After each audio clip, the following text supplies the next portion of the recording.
Welcome, welcome. Baruch atah Adonai Eloheinu melech haolam, asher kitshanu b'mitzvotav v'tzivanu la'asok b'divrei Torah. Amen.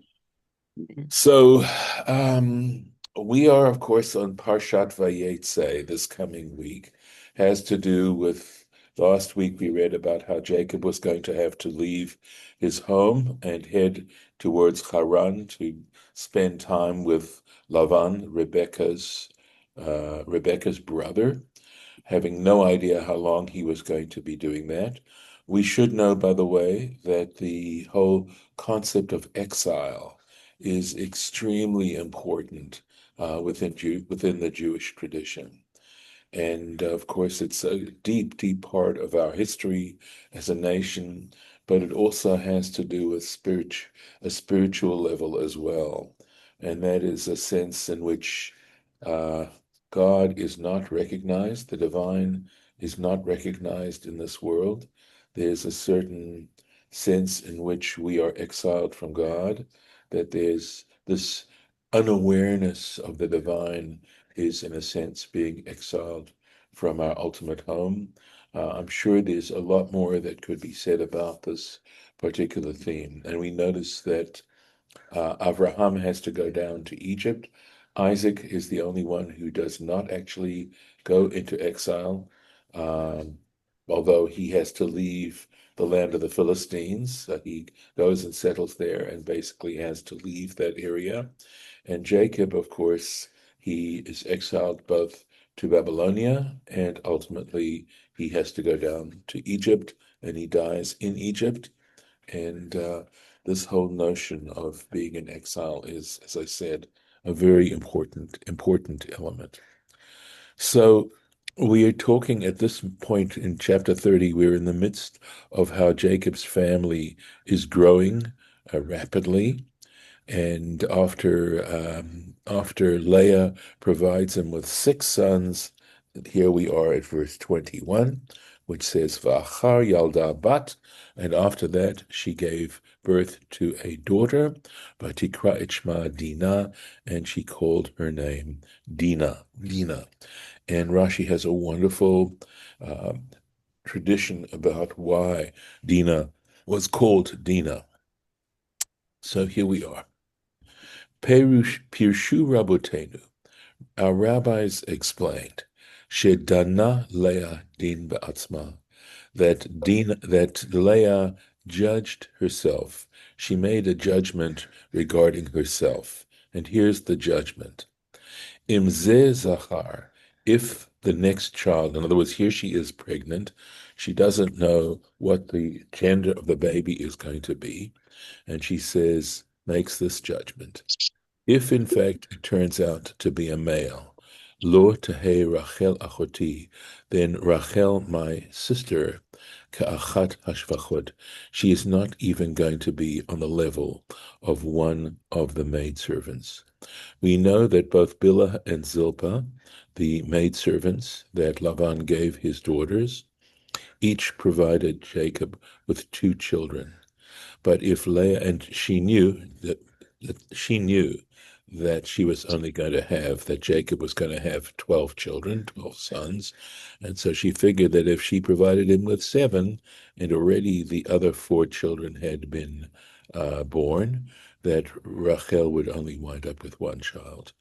And being able to have a child, we have to understand that certainly in this particular culture was a tremendous source of dignity and pride for a woman, that she, in many senses, had a sense of value on the number of children she was able to bring into the world.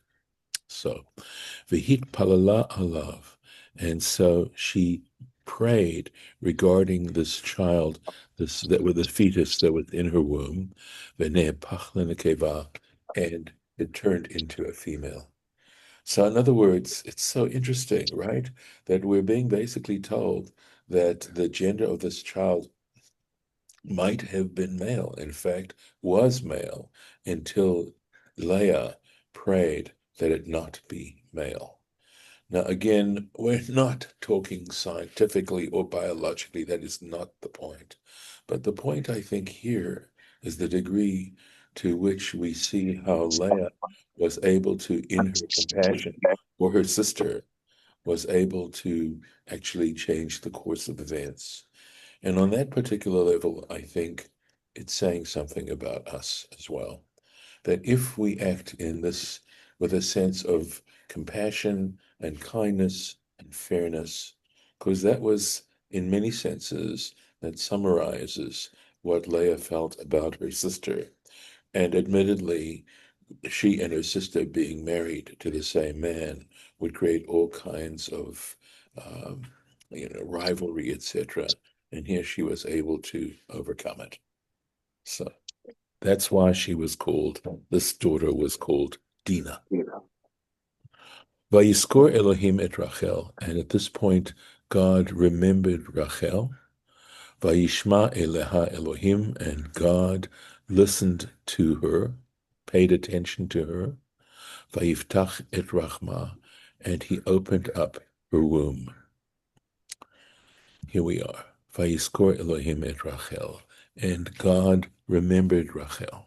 That's also an interesting turn of phrase, right? So I think it has definitely a sense of taking a special note of. This is the previous comment, by the way. We are given the reference. It's from Tractate Brachot, page 60. And this particular comment that we're about to comment on is from Bereshit Rabbah. These are wonderful, great midrashim that are still, of course, Bereshit Rabbah is still extant, and the Babylonian Talmud miraculously is still extant, despite all the book burnings and the attempts to censor and to try and prevent this information from being able to survive. So, Zacharla. What did he remember? That's in fact, the Bible doesn't say what, it just says he remembered. So the question is, Zacharla shemasra simaneha la'achota. So he remembered regarding Rachel. Then you have to have some background here that both that Jacob knew what a trickster Lavan was, and Rachel understood that he was going to substitute Leah for herself on the wedding night. And so she arranged with Jacob that she should have some signs, some items perhaps that would identify Rachel so that Jacob would know who he was sleeping with. And what happened was, when in fact Laban did substitute Leah for Rachel, and Leah was going to go in to be intimate with Jacob, Rachel said to herself, on her side, that if in fact Jacob did not find those particular signs, that he would be angry and he'd humiliate Leah. Leah would be totally humiliated, so that she gave Leah those signs so that Jacob ultimately wound up with Leah. And that's what God is remembering here, is this act, this selfless act on the part of Rachel towards her sister. So we're seeing a selfless act on the part of Leah. We just read about a selfless act on the part of Leah towards Rachel. And here we're making reference to a selfless act that Rachel made towards her own sister. Right? So she transferred her signs to her sister, v'shehaita matzira, right? And that Rachel herself was concerned. She was very concerned, shelo ta'aleh begoralo shel Esav, that she might not wind up being given to Esau. Shema Yigashena Yaakov, lest Jacob divorce her. The fee why she'ein la banim, that she didn't have children. So apart from just simply the fact that she was barren and incapable of conception, Rachel was very worried that that might be grounds for divorce and that she would wind up with Esau. And there is that particular theme that here we have Isaac who had two sons, Esau and Jacob, and we have Lavan who had two daughters, Rachel and Leah. And it was possible originally that Leah would wind up with Isaac's oldest son, which was Esau, and Rachel, of course, would wind up with Jacob. And part of what God intended was to make sure that Leah didn't wind up with Esau. And that's one reason why we wind up with Lavan having sending Leah to Jacob to first and tricking him like that. So in other words, that there might well have been some divine intent. And of course, now that Rachel was left over and incapable of bringing a child into the world, there was this concern that Rachel had that Jacob would in fact divorce her and now would send her off to marry Esau. לפי שאין לה בנים. ואף עשיו הרשע כך עלה בליבו. And not only that, but Esau himself had such a thought in mind. He was thinking to himself, well, since Rachel isn't capable of providing Jacob with children, maybe she's going to wind up with me. כששמע שאין לה בנים, when he heard that she didn't have any children. Hu sheyisad hapayat, and interestingly enough, Rashi says that in fact there is a reference to this in one of the piyutim. So piyutim are liturgical poetry that, along with the prayer book, there were individuals who were deeply inspired to write their own additional prayers and add them to the prayer book. We find many of them on Rosh Hashanah and Yom Kippur. We find they're all associated with the festivals, also, of course, on Tisha B'Av, etc. And many of these are still existent. One of the great Payatanim, they're called Payatanim, the poets who wrote the sacred liturgy, was Elazar HaKalir. But anyway, we don't know at this point who this person is. Now, there was a certain style to many of these liturgical poems, and that is to say that very often they had veiled references to many midrashim. They would include, so that intellectually, the part of what made them unique was the fact that they would give references to material that is found in the midrashim. And I suspect that part of the enjoyment and the aesthetic of these piyutim, they were called piyutim, was that someone who was learned would be able to figure out what midrash they were referring to. So there was a certain kind of a puzzle element to these particular piyutim, and that made them intellectually very stimulating. And it's interesting that as part of a prayer experience, you'd have this. Well, this particular piyut, right, that Rashi is referring to was found, okay? Right now, he just says, this is what the Paitan, the poet, established. And here is how he uses. You can see that he uses inference and not direct language. Ha'admun, the ruddy one. So he doesn't call him Esau. He just mentions that he was the red one. And of course, if you're familiar with the Torah, you know that Esau was born with a red hair, part of it is that he was Admoni, but he ate the red lentils. And that's one reason why this is a reference to Esau. The redness, of course, is the color of blood and the idea that he was a violent person. Okay.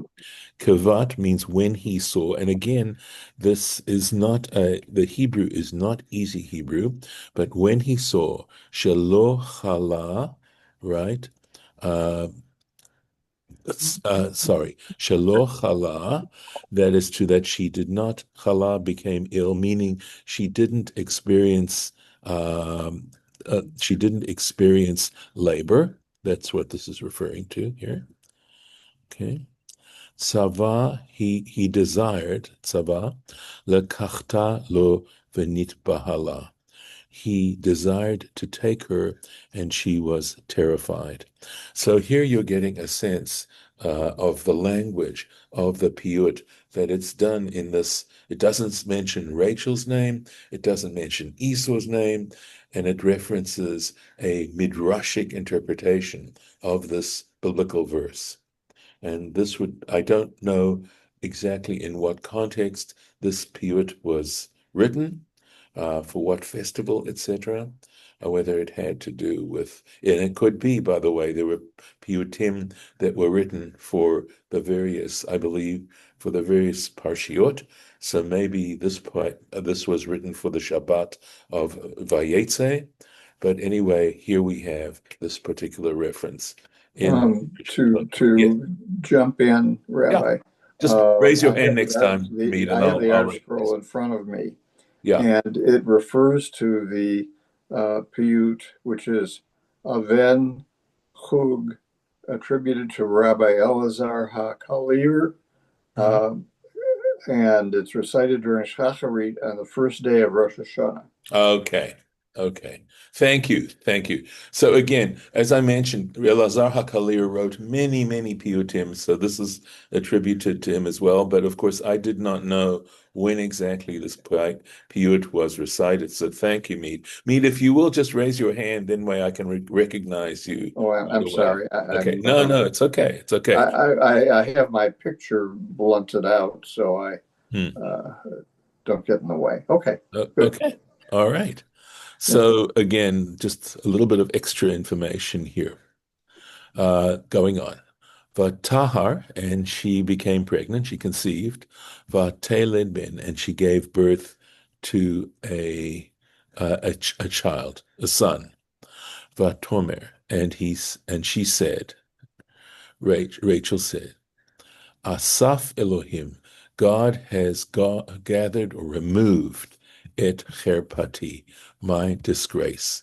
So this word Yosef, right, is actually, we'll see, right? We have first of all this word Asaf, which, and the Aleph and the Yud are connected letters in terms of the language itself.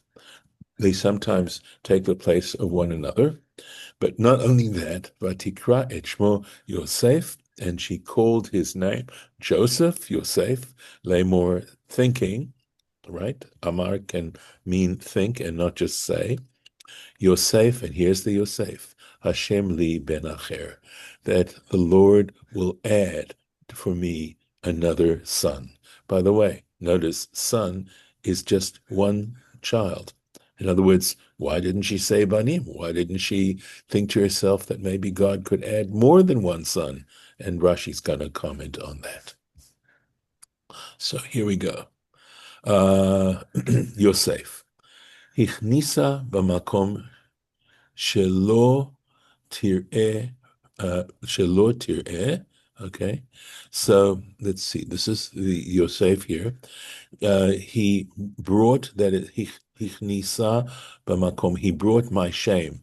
The subject of this is my shame is being brought to a place shelo tir'eh, where it will no longer be seen, because obviously everyone knew that she was barren. V'chein, and likewise, Rashi gives other examples, as he does so often, of the use of various words that are in a sort of an interesting words that are unusual in a way. Asaf cherpatenu, right? So God has removed our disgrace. And then again from Exodus, it says, Lo ya'asef habaita. So they did not remove those animals. This is referring to one of the plagues where the animals were killed, and if they were not brought into the house. And in Joel, the prophet Joel, chapter 4, Asfu Nagham, their light has been removed, right, has been brought in. And again, from Isaiah chapter 60, Vayarchacha lo ya'asef, and your moon will no longer be taken in meaning disappear. It will no longer disappear. Lo yitman, in other words, so the word hatmana has to do with storing away.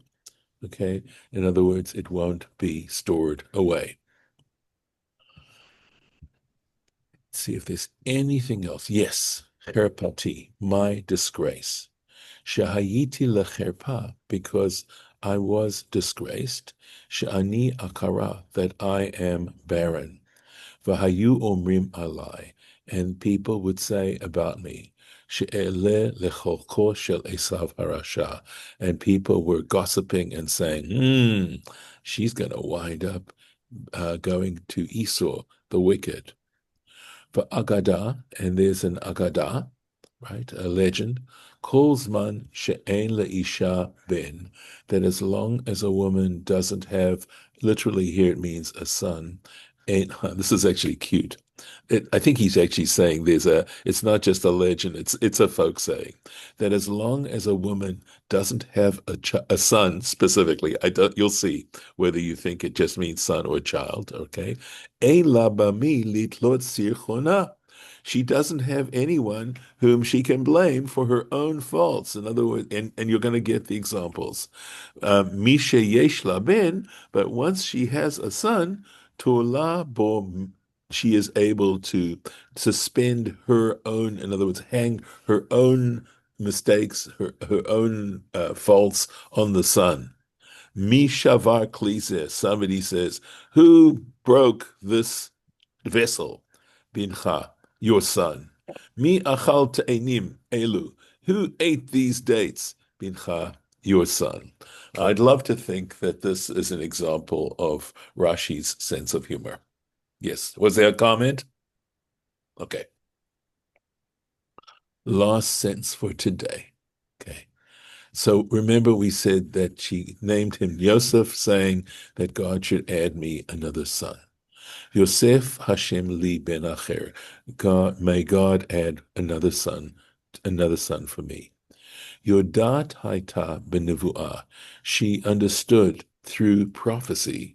She'en Yaakov atid lahamid, that in the future Jacob would not raise up ela shnei masar shvatim. He would only be able to raise up 12 tribes. Amra, she thought to herself, Yehi ratzon, may it be God's will. She'oto shehi atid laha amid, right? Let this should be a vav, that son which he in the future should raise up, yehe mimeni, let it be from me. Lachach lo hitpalala ela al ben acher. And for this reason, she only prayed for one more child, for one more son. And we'll end today's lesson at this particular point. So, I have a question. sure. Throughout tradition, the firstborn is the most important. Yes. Why is it that with Jacob's sons, Reuven is not the most important? Very, very Said good. Joseph. It's of course, a significant question. So, on the one hand, he isn't, I think, partially because Jacob really loved Rachel, and Joseph would have been, and you're going to see to what degree, that Jacob did not feel fulfilled himself until Rachel had a child, had a son. And it represents in some ways a level of tragedy regarding Reuben's character. Reuben, in Jacob's blessings of the children, he talks about Reuben being his first fruit. But unfortunately, he's described as unstable as water. That's how Jacob describes Reuben. And we see from those little moments where Reuben acts that he doesn't really act in a really full kind of way. So, for example, when the brothers come back after having visited Joseph in Egypt, not having recognized Joseph, and Joseph saying, "Don't come again unless you bring Benjamin." Reuben says to his father, "If I don't bring back Benjamin, right, if Benjamin does not survive that trip, you can kill one of my children." Well, I don't know how happy that would make Jacob and how just Jacob, would feel if Reuben were to kill one of, in other words, he's not really thinking. And one of the great, great lessons of Genesis, if not the Torah, is what comes first? Character. Character is above everything. And for that reason, birth is important, but it doesn't override character. So that if you have a benefit of your position at birth and you don't take advantage of it in terms of developing your character and fulfilling the kind of person you need to be a leader, you're not going to keep it. And it's something that, it wouldn't be terrible if people really took this to heart. So that's part of the reason why Reuben in our story does not, even though he's the firstborn, he doesn't get the benefits of being firstborn. We also, of course, have that sense that, remember, Jacob wasn't the firstborn either. Okay. He's a twin, meaning he's born at the same time, but just after Esau. But again, the Torah wants to make the point about character. Okay. I got to get going. Thank you. You'll do. Take care. All Appreciate right, it. I'm going to stop the recording.